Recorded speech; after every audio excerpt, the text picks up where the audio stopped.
Bonjour, c'est Ursule encore. On est le 31 décembre 2020. Alors je viens sur la trompette une troisième fois aujourd'hui, amen. Et aussi une dernière fois en cette année 2020. Et je viens proclamer le retour de notre Seigneur Jésus-Christ, amen. Alors je venais vraiment, nous encourager, amen, à commencer l'année 2021 rempli de bonnes résolutions, amen. Et de marcher dans ces résolutions-là jusqu'à ce que le Seigneur vienne nous chercher. Amen. Je suis pas en train de dire qu'il vient en 2021, je ne dis pas ça. Mais je dis que cette nouvelle année qui s'annonce puisse être pour nous une année remplie, amen, de beaucoup de grâce. Une année différente de l'année 2020, dans le sens positif, bien sûr. Amen. Alors, je viens parler de deux églises. Je vais lire, amen, la lettre de Jésus à l'église de Laodicée. Et je vais finir avec la lettre de Jésus à l'église de Philadelphie. Amen. Alors, voici, écrit à l'église, à l'ange de l'église de Laodicée. Voici ce que dit l'Amen, le témoin fidèle et véritable, le commencement de la création de Dieu. Je connais tes œuvres, je sais que tu n'es ni froid ni bouillant. Puisses-tu être froid et bouillant? Ainsi, parce que tu es tiède, et que tu n'es ni froid ni bouillant, je te vomirai de ma bouche. Parce que tu dis, je suis riche. Je me suis enrichi, je n'ai besoin de rien. Parce que tu ne sais pas que tu es malheureux. Misérable, pauvre, aveugle et nu. Je te conseille d'acheter de moi de l'or éprouvé par le feu. Afin que tu deviennes riche et des vêtements blancs. Afin que tu sois vêtu et que la honte de ta nudité ne paraisse pas. Et un collier pour loin de tes yeux afin que tu vois. Moi, je reprends et je châtie tout ce que j'aime. Et donne du zèle et repens-toi. Voici, je me tiens à la porte et je frappe. Si quelqu'un entend ma voix et m'ouvre la porte, j'entrerai chez lui. Je souperai avec lui et lui avec moi. Celui qui vaincra, je le ferai asseoir avec moi sur mon trône. Comme moi, j'ai vaincu et je me suis assis avec mon Père sur son trône. Que celui qui a des oreilles entende ce que l'Esprit dit aux églises. Amen. Alors l'église de Laodicée, c'est l'église dans laquelle nous avons tous grandi. Amen. Et nous savons que à partir du 4e siècle, l'église de Laodicée a commencé à prendre naissance. Amen. Et ils ont imposé là, au 4e siècle, je pense, que le culte ou bien l'adoration à notre Dieu soit changé du samedi au dimanche. Et tous ceux-là qui n'ont pas voulu obéir, ils ont été tués. Amen. Et c'est comme ça qu'ils ont changé le jour du sabbat que l'Éternel a fixé. Il a dit le 7e jour. Dieu a fixé ça le 7e jour. Et l'homme a changé ça, il a mis ça selon la religion romaine. Hein, ils ont mis ça le dimanche. Et pour justifier, ils disent que Jésus est ressuscité dimanche. Jésus n'est pas ressuscité dimanche. Et c'est comme ça que petit à petit, le monde s'est infiltré dans l'église. Et aujourd'hui, Laodicée, dans toutes les églises de la terre, Laodicée est là. Tu vois les gens qui ne savent pas s'ils sont chrétiens ou pas. C'est rempli de rosicruciens, de francs-maçons, de toutes sortes de sectes, de toutes sortes. On ne sait pas, il y a les chrétiens, les vrais, les faux, c'est un méli-mélo. Et ils sont là, ils se disent que ils adorent leur Dieu. À une façon qui n'est pas celle de Dieu.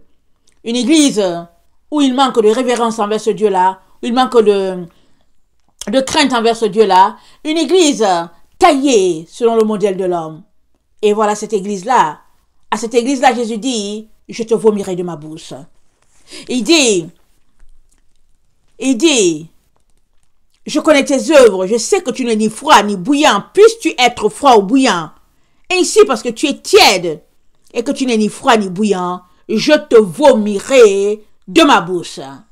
Et ça, c'est grave. Et toi et moi sommes appelés à ne pas du tout être tiède, mais à être tout feu, tout flamme pour le Seigneur. Amen. Comme Jésus a dit, il a dit, on n'allume pas une lampe pour la mettre sous le boisseau. Quand on l'allume, elle doit éclairer très haut. On la met sur le top d'une montagne, sur le haut d'une montagne, et elle éclaire tout le monde, tout le village. Amen. Si on peut le dire ainsi. Il éclaire toute la ville, la lampe. Amen. Et Jésus-Christ, on peut voir qu'il a horreur de la tiédeur. Et si tu es quelqu'un qui est tiède, mi-figue, mi-raisin, amorphe, clopin, alors prie pour avoir du zèle. Amen. Prie pour être pimpant pour le Seigneur. Prie pour arracher des âmes en enfer pour ton Dieu. Et ça, c'est à toi de te réveiller toi-même. C'est à toi de prendre des résolutions pour quitter les valeurs de ce monde et puis épouser les valeurs de Jésus. Alors, sûr et certain que si tu marches un peu selon le monde et aussi un peu selon Jésus, tu seras tiède. La seule manière de marcher selon Jésus, la seule manière d'être tout feu pour le Seigneur, c'est de laisser le monde avec ses valeurs, laisser la télévision, laisser toutes ces choses-là que le monde aime, que le monde valorise, quitter tout cela et te concentrer à lire ta Bible, à étudier ta Bible, à louer ton Seigneur, à scruter les Écritures, à aller faire des recherches et des fouilles pour savoir qu'est-ce que la Bible dit en profondeur et prier sans cesse comme a dit Jésus. Et c'est pour cela que quand on lit les lettres de Jésus à l'Apocalypse, les 7 lettres, on se rend compte que Jésus-Christ a élevé 2 églises, Smyrne et puis Philadelphie. Mais là où nous sommes, je viens de lire la lettre de Jésus à Philadelphie. Alors voilà ce qu'il dit. Il dit à écrire à l'ange de l'église de Philadelphie. Voici ce que dit le Saint, le véritable, celui qui a la clé de David. Celui qui ouvre et personne ne fermera. Celui qui ferme et personne n'ouvrira. Je connais tes œuvres. Voici parce que tu as peu de puissance et que tu as gardé ma parole. Et que tu n'as pas renié mon nom. J'ai mis devant toi une porte ouverte que personne ne peut fermer. Voici, je te donne de ceux de la synagogue de Satan qui se disent juifs et ne le sont pas, mais qui mentent. Voici, je les ferai venir se prosterner à tes pieds et connaître que je t'ai aimé. Parce que tu as gardé la parole de la persévérance, en moi je te garderai aussi à l'heure de la tentation qui va venir sur le monde entier, pour éprouver les habitants de la terre. Je viens bientôt, retiens ce que tu as, afin que personne ne prenne ta couronne.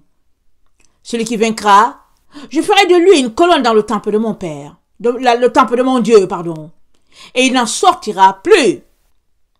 J'écrirai sur lui le nom de mon Dieu et le nom de la ville de mon Dieu, de la nouvelle Jérusalem qui descend du ciel d'auprès de mon Dieu et mon nom nouveau.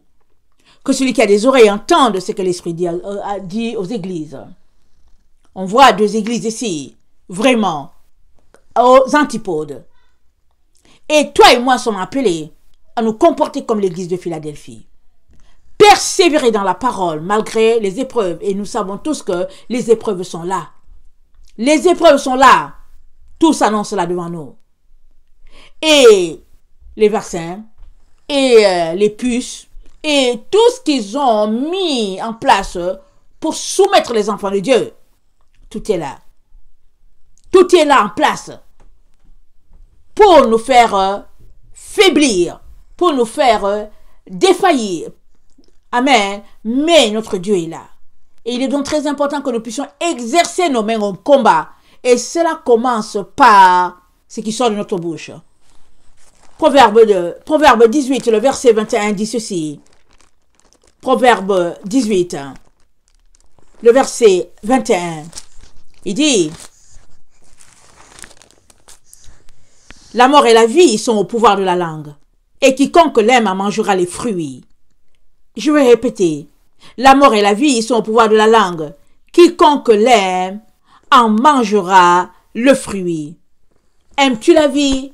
Alors tu mangeras le fruit de la vie. C'est-à-dire que ce qui sortira de ta bouche ne sera que vie en Dieu, en Jésus-Christ. Amen. Parce que tu ne peux pas marcher selon Jésus et en même temps faire sortir des paroles mauvaises de ta bouche. L'apôtre Jacques dit, de la même source ne peut sortir de l'eau pure et de l'eau salée. Tu as besoin de choisir.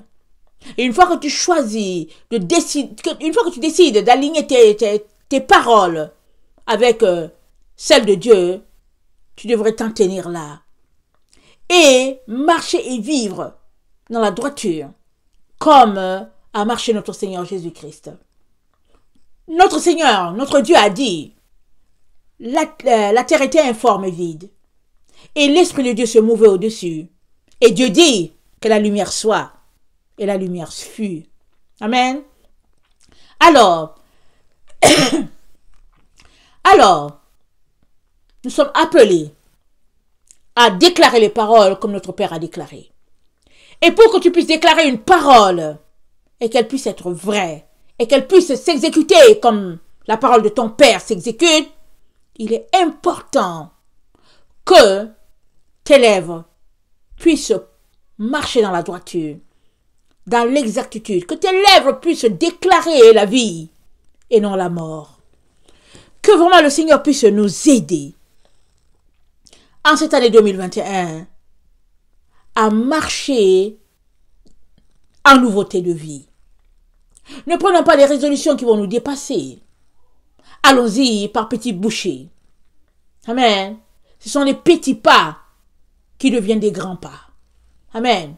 Il est donc très très important de renoncer au monde et ses valeurs pour épouser uniquement Jésus. Parce que Jésus a reproché à Laodicée le fait d'être tiède. Parce que Laodicée était dans les choses du monde. Jésus le lui a reproché. Les choses du monde ont fait de Laodicée une église tiède. Toi et moi devrions regarder cet exemple-là, le bannir de notre vie et vivre pour la gloire de notre Dieu. Que le Seigneur puisse nous donner vraiment d'être sérieux dans notre engagement, de le servir, de le suivre jusqu'au bout. Amen. Jésus a dit, si quelqu'un veut me suivre, qu'il renonce à lui-même, qu'il se charge de sa croix et qu'il me suive.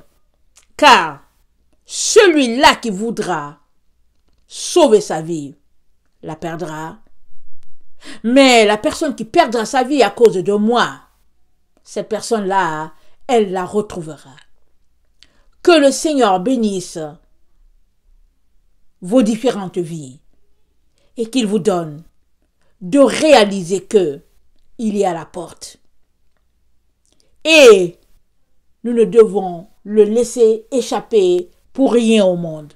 Nous devons nous comporter, amen, de manière à être prêts quand Jésus-Christ viendra.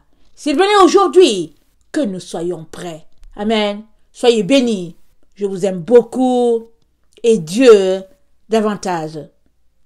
Entrons dans l'année 2021 remplis de zèle, remplis de persévérance, les yeux fixés sur notre Seigneur. Soyez bénis. Maranatha, Jésus revient. Amen. Amen.